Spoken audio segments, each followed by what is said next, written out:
Assalamualaikum warahmatullahi wabarakatuh. Saya Nitania Ikitasari, mahasiswa PPG dalam jabatan Angkatan 1 tahun 2020. Hari ini siap melaksanakan praktek uji kinerja. Wassalamualaikum warahmatullahi wabarakatuh.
Assalamualaikum warahmatullahi wabarakatuh. Waalaikumsalam warahmatullahi wabarakatuh. Selamat pagi anak-anak. Selamat pagi, Bu.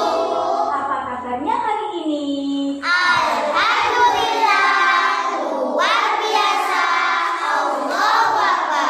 Alhamdulillah kalian hari ini masih diberi kesehatan sehingga bisa belajar kembali bersama Bu Mita di kelas ini. Alhamdulillah juga hari ini Bu Mita juga masih sehat. Masih semangat anak-anak ya? Semangat. Ya, hari ini sudah masuk semuanya ya. Nah, dari 26 anak memang kita bagi menjadi 2, ya. Gantian sekolahnya. Alhamdulillah masuk semuanya. Karena hari ini yang berangkat duluan adalah Wafa, maka Wafa yang memimpin doa. Silakan Wafa untuk memimpin doa sebelum belajar kita mulai. Kita berdoa dulu anak-anak ya. Siap, gerak. Berdoa mulai. Bismillahirrahmanirrahim. Alhamdulillahirabbil alamin. Sirri amri wahlul 'uqdatam min lisani yafqahu qawli. Rabbi zidni ilman warzuqni fahman. Amin ya rabbal alamin. Berdoa selesai. Terima kasih. Setelah berdoa, ya supaya kita lebih semangat lagi anak-anak ya. Seperti biasanya kita lakukan tepuk PPK, salam PPK dan tepuk semangat. Berdiri anak-anak. Tepuk PPK. Religius, nasionalis, mandiri, gotong royong, integritas. Salam PPK. Salam cerdas, berkarakter, menyenangkan, luar biasa, mantap. Tepuk semangat.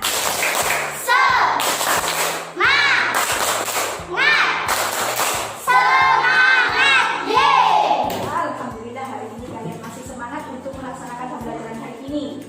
Nah, selanjutnya kita menyanyikan lagu nasional yang berjudul Maju Tak Gentar. Hafal semuanya anak ya? Bisa semuanya bersama-sama kita menyanyikan lagu Maju Tak Gentar. 1, 2, 3.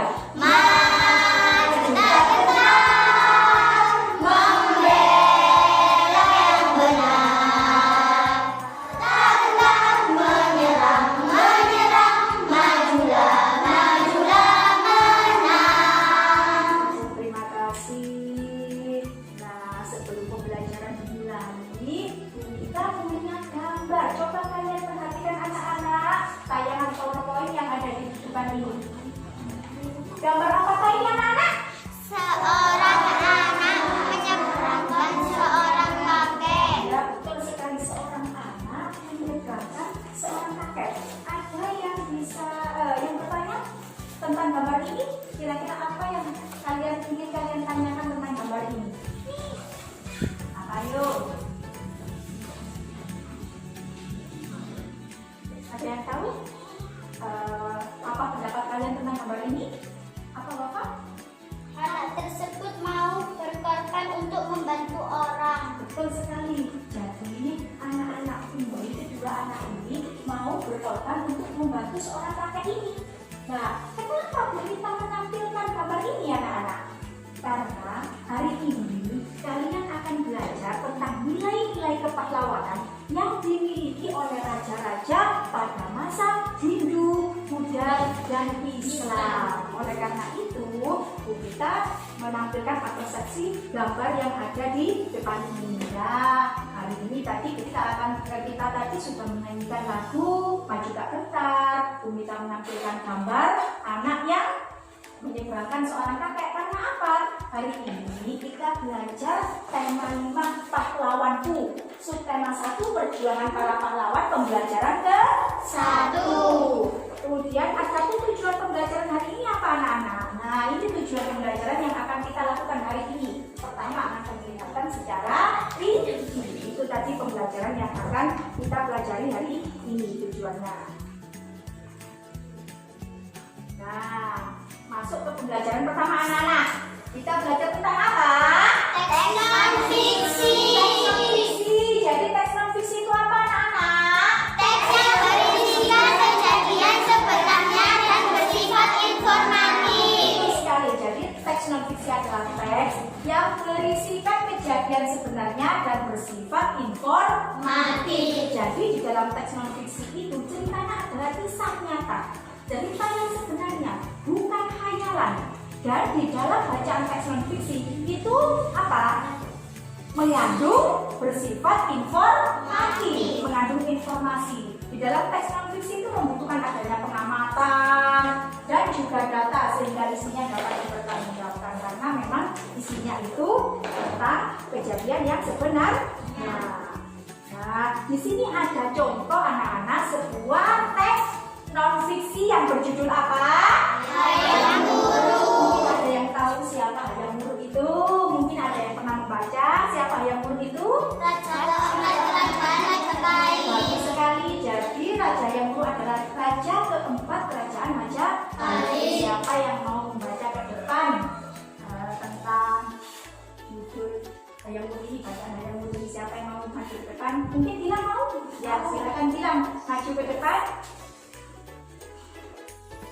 Dibaca yang keras, yang lainnya didengarkan bila membaca bacaan Hayam Wuruk. Hayam Wuruk adalah raja keempat kerajaan Majapahit yang memerintah tahun 1350 sampai 1389. Tergelar Maharaja Sri Raja Sangara. Jadi silakan duduk. Jadi Hayam Wuruk adalah raja keempat kerajaan Majapahit. Hayam Wuruk ini adalah cicitnya dari Raden Wijaya. Raden Wijaya adalah pendiri kerajaan Majapahit. Nah, Hayam Wuruk ini diangkat menjadi raja karena menggantikan ibunya. Masa jabatan ibunya itu sudah habis menjadi ratu dari kerajaan Majapahit sehingga digantikan oleh anaknya yang bernama yaitu Hayam Wuruk. Jadi Hayam Wuruk ini diangkat menjadi raja itu saat usianya masih sangat muda. Selanjutnya yang membaca, Wafa maju ke depan untuk membacakan. Yang lainnya diperhatikan, didengarkan, ya. Yuk. Kerajaan Majapahit mencapai puncak keemasannya pada masa pemerintahan Hayam Wuruk yang merupakan cicit dari Raden Wijaya ini. Di bawah kastil juga terus dibangun. Bagus sekali, sebentar. Jadi kerajaan Majapahit ini waktu dipimpin oleh Hayam Wuruk ini mencapai puncak kejayaannya anak-anak. Oke? Jadi rakyatnya itu makmur, ya, perekonomiannya itu maju karena perjuangan Raja Hayam Wuruk yang dibantu oleh seorang pati namanya Pati Gajah Mada. Selanjutnya Bapak dibaca. Meskipun usianya masih sangat muda, Hayam Wuruk merupakan sosok pekerja keras drastis. Ditambah dengan pengaruh Islam yang sudah meluas sehingga banyak serangan-serangan kerajaan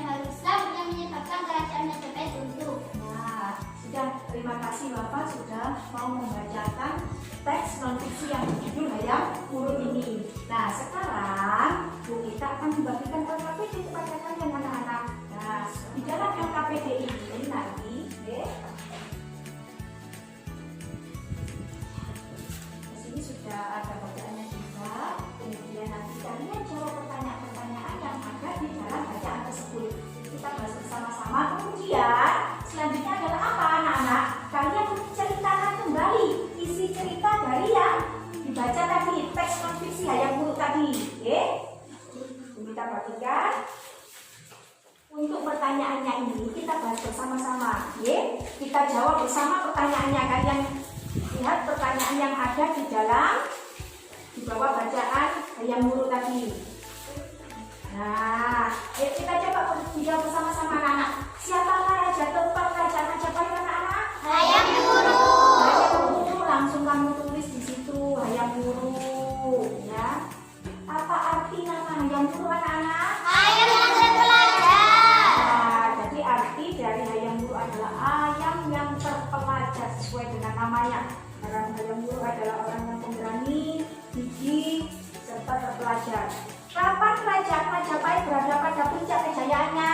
Pada masa pemerintahan Hayam Wuruk. Ya, jadi kerajaan Majapahit ini berada pada puncak kejayaannya pada masa pemerintahan Hayam Wuruk. Kemudian bagaimana keadaan ekonomi kerajaan Majapahit pada masa kejayaannya? Bagaimana Wafa? Coba dibaca jawabannya nomor 4. Keadaan ekonomi kerajaan Majapahit pada masa kejayaannya. Pengaruh letak kerajaan Majapahit yang strategis berada di dataran rendah dan banyaknya pelabuhan-pelabuhan menjadikan perekonomian berkembang pesat. Ya. Mayoritas adalah pedagang dan juga pengrajin emas, perak dan lain-lain. Komoditas ekspor kerajaan berupa lada, garam, kain dan buru kakak tuak. Kerajaan Majapahit juga membuat mata uang dengan campuran perak, timah putih, timah hitam dan tembaga. Selain itu berbagai infrastruktur juga turut dibangun. Ya, bagus sekali jawabannya. Memang ya pada masa pemerintahan kerajaan Majapahit di masa Raja Hayam Wuruk yang memerintah itu perekonomiannya sangat pesat. Okay? Jadi kehidupan rakyatnya juga hidup makmur, damai. Kemudian mengapa kerajaan Majapahit runtuh? Sejak kapan kerajaan Majapahit runtuh anak-anak? Sejak kapan? Sejak ditinggalkan oleh Pati Gajah Mada dan Hayam Wuruk. Ya, sejak ditinggalkan oleh Pati Gajah Mada dan Hayam Wuruk. Nah, ini tugas inti kalian anak-anak. Ceritakan kembali secara tertulis isi teks berdasarkan bacaan atau berdasarkan jawaban-jawaban dari pertanyaan tadi. Kemudian tulisan itu harus memperhatikan peristiwa yang ada, runtut dan menggunakan ejaan yang benar. Sekarang kalian kerjakan itu. Coba kalian ceritakan kembali, ditulis secara runtut, ya. Silakan dikerjakan anak-anak secara mandiri ini. Coba ceritakan kembali isi bacaan tadi dengan baca ilmu sendiri, bahasamu sendiri. Ayo, sekarang ditulis, kerjakan. Nah, sudah selesai anak-anak. Mungkin ada yang sudah selesai. Siapa yang sudah selesai di sini? Kita kembali ya. Bagus, Bapak sudah selesai. Silakan maju ke depan Bapak untuk mempresentasikan hasil tulisannya, menceritakan kembali kisah Raja Hayam Wuruk. Yang lainnya didengarkan, ya. Raja keempat kerajaan Majapahit adalah Hayam Wuruk. Arti nama Hayam Wuruk ialah ayam yang terpelajar. Kerajaan Majapahit berada pada masa kejayaannya pada masa pemerintahan Hayam Wuruk. Keadaan ekonomi kerajaan Majapahit pada masa kejayaannya berkembang pesat karena pengaruh letak kerajaan Majapahit yang strategis berada di daratan rendah dan banyaknya pelabuhan-pelabuhan Gajah Mada dan Hayam Wuruk, ditambah dengan pengaruh Islam yang sudah meluas sehingga banyak serangan-serangan kerajaan baru Islam yang menyebabkan kerajaan Majapahit runtuh. Sudah bagus sekali. Silakan ibu Bapak. Nah, jadi ini tadi kita belajar tentang teks non fiksi yang kita kasih contoh. Teks non fiksinya berjudul apa anak-anak? Hayam Wuruk. Kemudian kalian sudah menjawab pertanyaan-pertanyaan sesuai dengan bacaan yang ada. Kemudian kalian sudah bisa menceritakan kembali dengan bacaan kalian sendiri. Itu sangat bagus sekali. Kemudian sekarang itu anak-anak ya. Mungkin ada yang ditanyakan dari pembelajaran teks non fiksi hari ini. Ada yang mungkin masih belum bisa, belum mengerti, bisa ditanyakan. Tidak ada. Sudah. Yang lain? Baiklah anak-anak, coba perhatikan gambar yang ditampilkan oleh guru di depan ini. Gambar apakah ini? Yang mungkin ada yang tahu gambar apa ini anak-anak? Gambar kerajaan pada masa Hindu, Buddha, dan Islam. Gambar para raja serta peninggalan yang ada pada masa Hindu, Buddha, dan Islam. Kita akan belajar tentang ini anak-anak. Kita akan belajar peninggalan, nilai-nilai kepahlawanan yang dimiliki oleh para raja terdahulu di masa Hindu, Buddha, dan Islam. Nah, ini ada Mahapati Gajah Mada dan Raja Hayam Wuruk. Dari kerajaan apa anak-anak? Kerajaan Majapahit. Jadi pusat kerajaan Majapahit itu ada di Mojokerto, wilayah kita sendiri anak-anak, kabupaten kita sendiri, ya. Kita bangga loh. Wilayah kita itu adalah dulu tempat berdirinya kerajaan besar, yaitu kerajaan Majapahit. Kemudian ada prasasti Kiauteu, peninggalan kerajaan Tarumanegara Bogor, ada Raja Balaputra Dewa dari kerajaan Sriwijaya di Palembang, Sumatera Selatan, ada Sultan Iskandar Muda kerajaan Aceh, dan Sultan Hasanuddin Ayam Jantan dari timur kerajaan Gorontalo di Makassar. Tapi yang akan kita pelajari hari ini cukup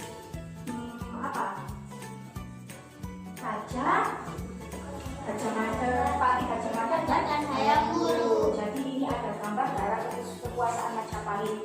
Tugas kalian adalah apa anak-anak? Mencari peninggalan yang ada pada masa kerajaan Majapahit anak-anak. Kemudian kalian cari informasi sendiri tentang peninggalannya, kisah-kisah kepahlawanan dari Raja Majapahit. Kamu bisa mengambil dari Raja Hayam Wuruk. Kemudian pengaruhnya terhadap wilayah yang ada di daerah setempat. Nah, ini kita akan membagikan LKPD-nya di setiap kelompok.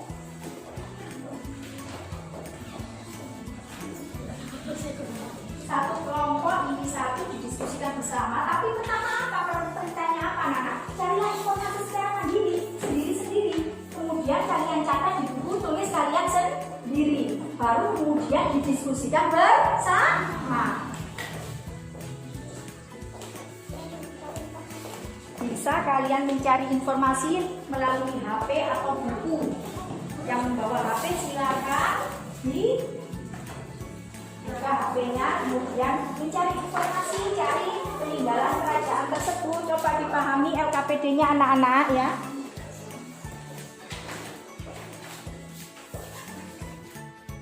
Ada yang sudah selesai? Kelompoknya siapa yang sudah selesai anak-anak? Ya, kelompoknya Dita, silakan maju Dita, perwakilan untuk mempresentasikan hasil diskusinya.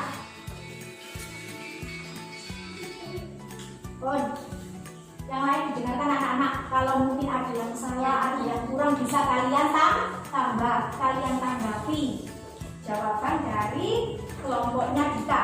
Yang pertama, benda atau bangunan peninggalan kerajaan Majapahit. Kira-kira apa saja Dita? Candi Tikus. Ada Candi Tikus, kemudian Candi Brahu, Gapura Bajang Ratu, kemudian Gapura Pring Lawang ya. Kemudian yang kelima apa? Candi Jabong ini adalah peninggalan kerajaan Majapahit. Kalian jawaban kalian sama apa tidak anak-anak?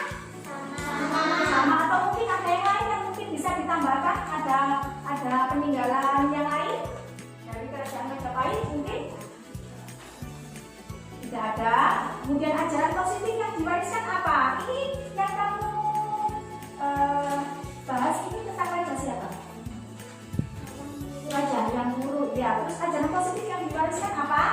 Bekerja keras, gigi dan pantang menyerah. Bagus sekali, itu ajaran positif yang diajarkan oleh Raja Hayam Wuruk, Raja Majapahit. Kemudian sikap kepahlawanan yang dimiliki apa anak-anak? Berani, kemudian rela berkorban. Yang lain? Mementingkan kepentingan bersama. Kemudian membela kebenaran dan kebersihan, bagus. Yang terakhir apa? Berjiwa besar itu nilai-nilai kepahlawanan yang dimiliki oleh Raja Hayam Wuruk yang bisa kalian apa? Yang bisa kalian tiru dalam kehidupan sehari-hari. Dan yang terakhir, apa pengaruhnya terhadap masyarakat setempat? Pengaruh peninggalannya tadi apa? Yang pertama apa coba?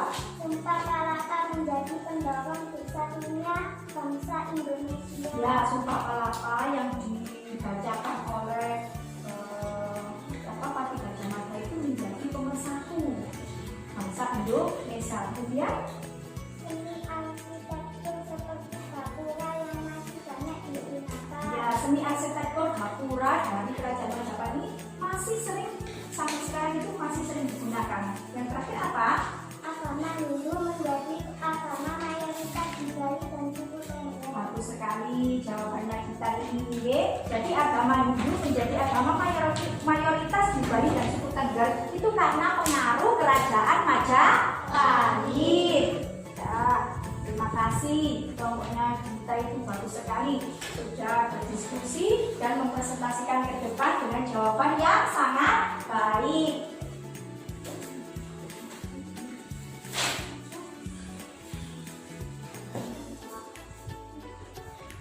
Nah, coba kalian perhatikan anak-anak.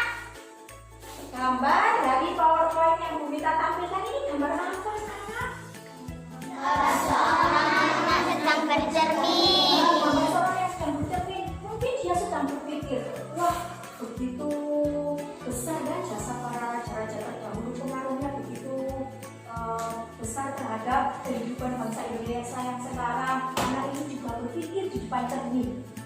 Dia berpikir nilai-nilai kepahlawanan yang dimiliki oleh raja-raja terdahulu itu bisa kita contoh dalam kehidupan sehari-hari. Dia sedang bercermin.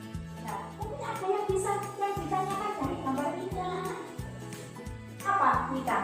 Kenapa ya wajah kita bisa terlihat jernih? Nah, kenapa ya? Apa kamu sempat berpikir seperti itu anak-anak? Ya? Kenapa wajah kita itu kok waktu kita bercermin itu kok wajah kita itu kelihatan di cermin? Itu kenapa anak-anak? Nah, tidak ada yang tahu kan? Nah, kenapa? Setelah ini kita akan membuktikan anak-anak tentang sifat-sifat cahaya.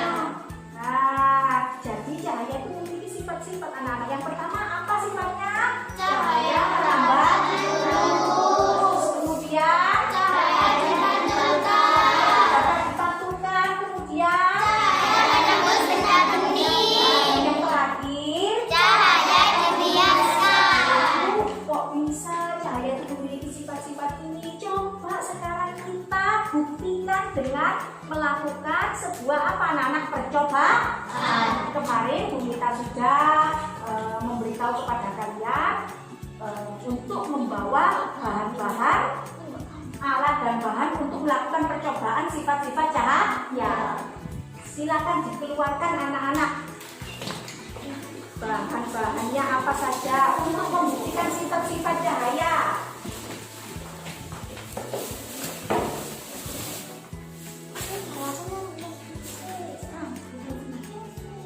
Nah, sekarang kalian, tugas kalian per kelompok adalah apa? Mempraktekkan melakukan percobaan pembuktian sifat-sifat cahaya. Kemudian, setelah kalian buktikan, catat hasil laporannya ya anak-anak ya. Dicatat melalui percobaan dan peristiwa yang terjadi di atas dalam lembar laporan berikut. Jadi dicatat di LKPD. Mulai sekarang, ayo setiap kelompok mempraktekannya, melakukan percobaan. Ayo dari kelompok pertama lakukan percobaan yang pertama. Mana senternya? Ayo. Urut lakukan percobaan yang pertama. Di sini kita.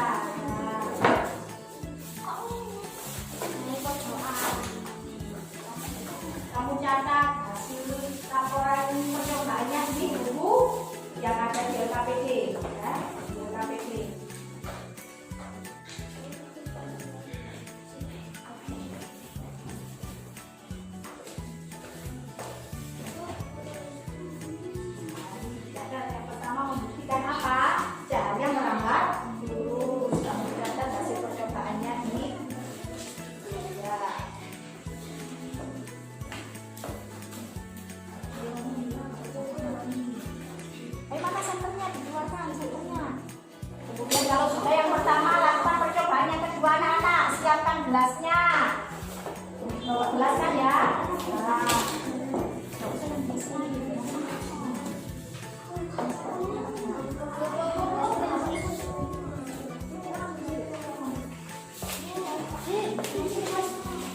gelas yang kosong.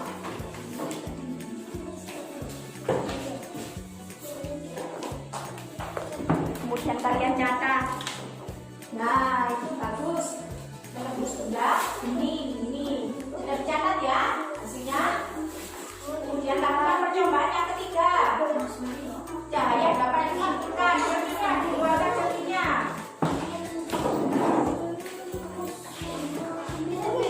Ya, lakukan percobaan yang ketiga. Ya, kemudian mana senternya disiapkan. Apakah memantul?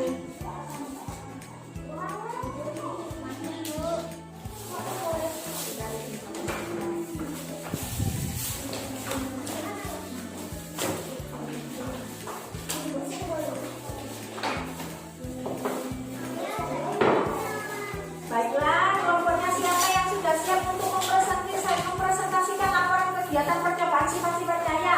Bagus, kelompoknya Bunda, kelompoknya Gilang. Silakan satu saja untuk mewakili presentasi, yang lainnya didengarkan anak-anak. Bentar. Terus kemudian nanti kalian simpulkan ya. Nah, ini laporan kegiatan percobaan sifat-sifat cahaya. Sudah, dengarkan dulu anak-anak ya. Cahaya merambat lurus. Ya, yang pertama membuktikan cahaya merambat lurus. Kemudian Percobaan mengetahui dapat merambat lurus. betul. Pensil setengah bagian panjangnya berada di gelas berisi air. Amati pensil dari sisi samping luar gelas. Maka kelihatan seperti bengkok. Hasil pengamatanmu apa?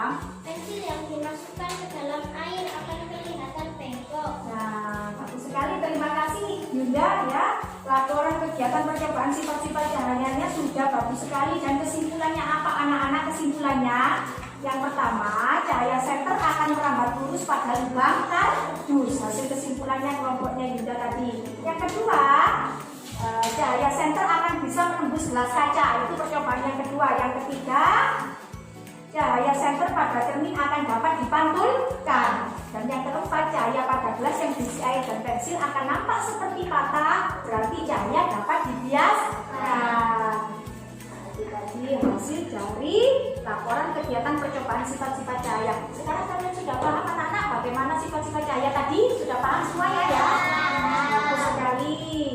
Baiklah anak-anak, ini saatnya kita mengerjakan soal evaluasi. Tidak banyak-banyak anak-anak. Soal evaluasinya hanya terdiri dari 5 soal. Nanti kalau kita selesai kita akan membahasnya bersama.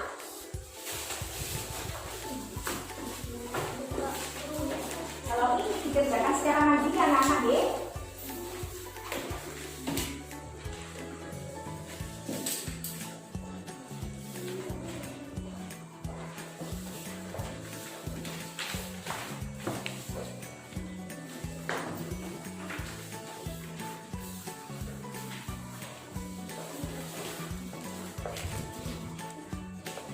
Ayo dikerjakan soal evaluasi.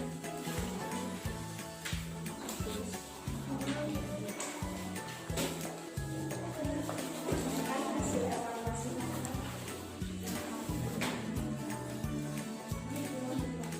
Oke.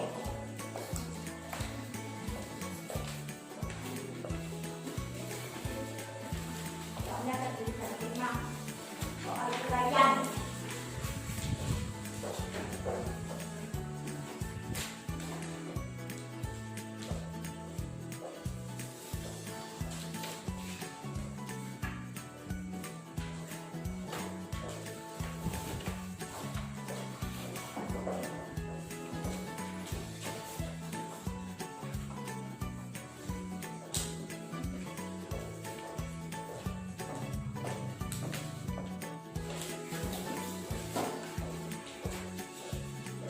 Baiklah anak-anak, waktunya sudah habis, bisa dikumpulkan ke depan semuanya ya.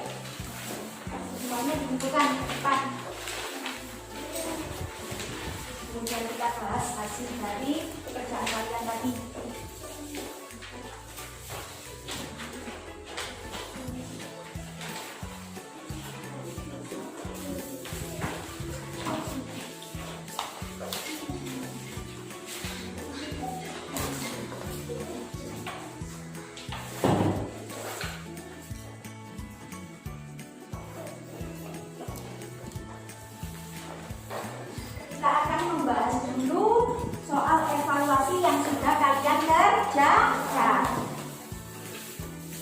akan bahas supaya kita tahu jawaban yang betul itu apa. Mungkin dari jawaban kalian tadi ada yang salah, nanti kita koreksi sendiri, tapi sebelum dikoreksi kita bahas dulu ya. Pertanyaan yang pertama, menurutmu apakah dongeng itu termasuk teks non fiksi? Kalian tadi jawabnya apa?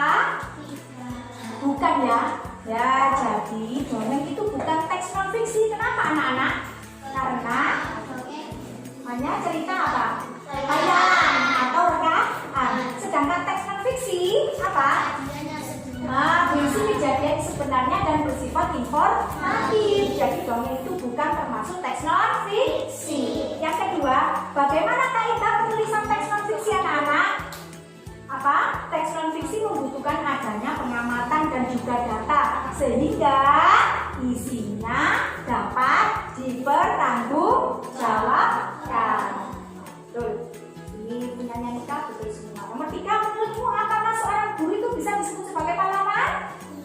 Ya, bisa. Karena apa? Seorang guru itu berjasa dalam mencerdaskan kehidupan bangsa. Dan karena itu guru disebut sebagai pahlawan tanpa tanda jasa. Betul. Yang keempat, setelah melakukan percobaan tentang sifat-sifat cahaya, menurutmu bagaimana hubungan cahaya dengan penglihatan? Nah, cahaya yang mengenai benda akan dipantulkan sehingga kita bisa melihat benda-benda tersebut. Oleh sebab itu kita memerlukan cahaya untuk dapat melihat. Kalian kalau gelap, misalnya lampu mati, listrik padam di malam hari, apakah kalian bisa melihat? Tidak. Jadi ketika kita itu listriknya padam itu tidak bisa melihat karena apa? Tidak ada cahaya yang dipantulkan ke benda yang mengenai mata kita. Yang kelima, selain dari percobaan yang kalian lakukan, carilah contoh peristiwa pembiasan cahaya dalam kehidupan sehari-hari. Yang pertama apa? Ikan di akuarium. Ikan di akuarium kelihatan lebih besar daripada asli. Misalnya aslinya kecil. Kalau kita di akuarium dilihat dari luar seperti ikannya terlihat besar. Itu contoh peristiwa pembiasan cahaya. Yang kedua, uang logam di dalam air jernih kelihatan lebih dekat. Ya, uang logam misalnya jatuh di kolam, padahal itu dalam ya, tetapi kelihatannya itu dekat, dangkal. Selanjutnya ada berlian dan intan yang tampak berkilauan. Itu adalah beberapa contoh dari peristiwa pembiasan cahaya. Bagian hari ini selesai. Waktunya kita melaksanakan refleksi anak-anak. Nah, materi apa saja yang telah kalian pelajari hari ini tadi? Peninggalan kerajaan Majapahit serta pengaruhnya bagi masyarakat setempat. Yang pertama tadi apa yang pertama tadi? Membahas tentang apa? Teks non fiksi. Betul sekali. Teks non fiksi tadi contohnya, contoh teks non fiksi tadi berjudul apa? Hayam Wuruk. Yang kedua tadi mempelajari tentang peninggalan kerajaan Majapahit serta pengaruhnya terhadap masyarakat setempat. setempat. Ya, selain itu nilai-nilai kepahlawanan dari para raja yang bisa kita contoh ya. Selanjutnya yang terakhir kita mempelajari tentang apa? Sifat-sifat cahaya. Mempelajari tentang sifat-sifat cahaya. Menurut kalian materi apa yang paling kalian suka hari ini tadi? Sifat-sifat cahaya. Sifat-sifat cahaya karena kalian tadi sudah mendemonstrasikan, melakukan percobaan secara langsung membuktikan bahwa sifat-sifat cahaya ada beberapa tadi ya. Terus materi apa yang belum kalian paham anak-anak hari ini tadi? Sudah paham semuanya ya? Kemudian apa rencana kalian untuk pembelajaran selanjutnya anak-anak? Rencananya apa? Ya. Belajar lebih giat di rumah, mempelajari yang mungkin belum kalian pahami ya di rumah. Bagus sekali. Kemudian rencana tindak lanjutnya yang akan dilakukan pemerintah adalah melaksanakan revisi bagi siswa yang nilainya di bawah KKM. Ini nanti saya koreksi hasil evaluasinya. Yang mungkin nilainya masih rendah akan dilakukan revisi. Sedangkan yang nilainya sudah di atas KKM akan dilakukan pengayaan. Berikan soal-soal lagi yang mungkin lebih sulit. Terima kasih anak-anak, pembelajaran hari ini alhamdulillah sudah selesai. Jangan lupa untuk selalu mematuhi protokol kesehatan. Dengan cara apa anak-anak? Sering kita pakai sarung. Pakai masker, pakai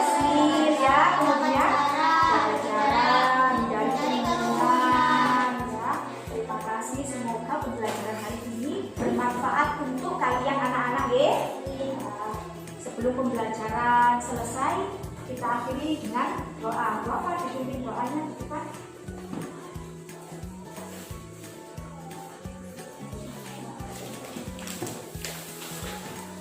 Duduk siap, gerak. Berdoa mulai. Bismillahirrahmanirrahim. Wal asri innal insana lafi khusrin illal ladzina amanu wa amilus sholihati wa tawassaw bil haqqi wa tawassaw bis sabr. Walhamdulillahi rabbil alamin. Berdoa selesai. Terima kasih. Kita akhiri, tetap semangat, rajin belajar. Meskipun kita belajar dalam kondisi pandemi seperti ini, kita harus tetap semangat. Terima kasih. Kita akhiri. Wassalamualaikum warahmatullahi wabarakatuh.